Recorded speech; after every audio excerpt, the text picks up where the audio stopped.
আজকের প্রথম প্রশ্ন, কোন শাক বেশি খেলে কিডনিতে পাথর হতে পারে? পালং শাক, কলমি শাক, লাউ শাক নাকি মূলো শাক?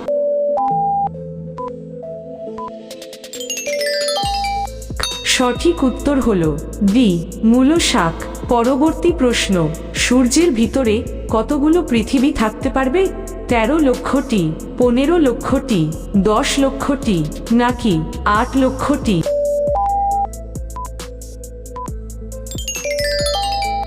সঠিক উত্তর হলো এ, 13 লক্ষটি। পরের প্রশ্ন, কোন খাবার খেলে অতিরিক্ত দুশ্চিন্তা কমে যায়? বাঁধাকপি, রাঙ্গা আলু, পেঁপে নাকি করলা?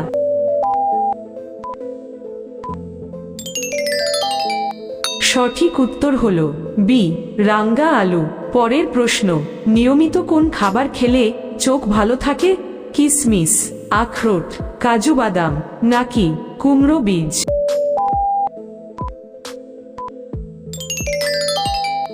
সঠিক উত্তর হলো সি, কাজু বাদাম।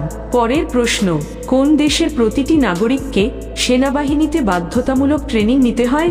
আমেরিকা, চীন, রাশিয়া নাকি ইসরায়েল?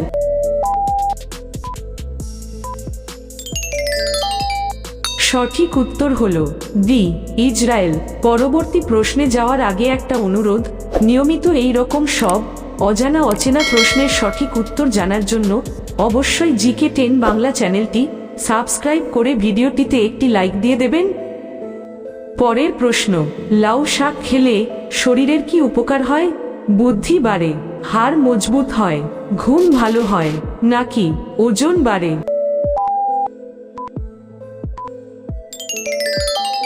সঠিক উত্তর হলো বি, হাড় মজবুত হয়। পরবর্তী প্রশ্ন, শরীরে কোন তেল মাখলে মশা কামড়ায় না? সূর্যমুখী তেল, নারিকেল তেল, সর্ষের তেল নাকি নিম তেল?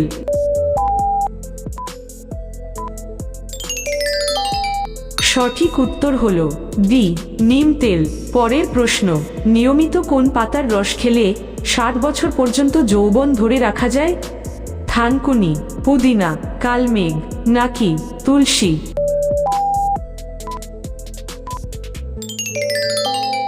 সঠিক উত্তর হলো বি, পুদিনা। পরের প্রশ্ন, কোন পাখি তার নিজের বাসা তৈরি করতে পারে না? বুলবুল, কাক, কোকিল নাকি ময়ূর?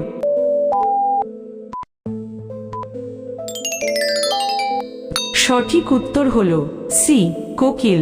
আজকের শেষ প্রশ্নে যাওয়ার আগে আপনাদের জন্য একটি প্রশ্ন, ভানু সিংহ কোন বিখ্যাত সাহিত্যিকের ছদ্মনাম?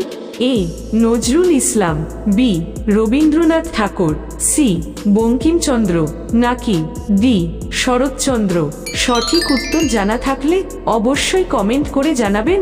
আজকের শেষ প্রশ্ন, খালি পেটে দুধ চা খেলে কোন মারাত্মক রোগ হয়? আলসার, ক্যান্সার, গ্লুকোমা নাকি চর্মরোগ?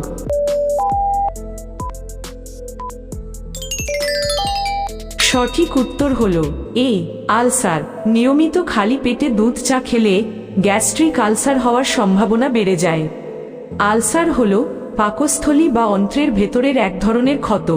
যদি নিয়মিতভাবে খালি পেটে চা খাওয়া হয় তাহলে শরীরে অ্যাসিডিটি তৈরি হয়। দীর্ঘমেয়াদী অ্যাসিডিটির সমস্যা থাকলে আলসার হওয়ার সম্ভাবনা বেড়ে যায়।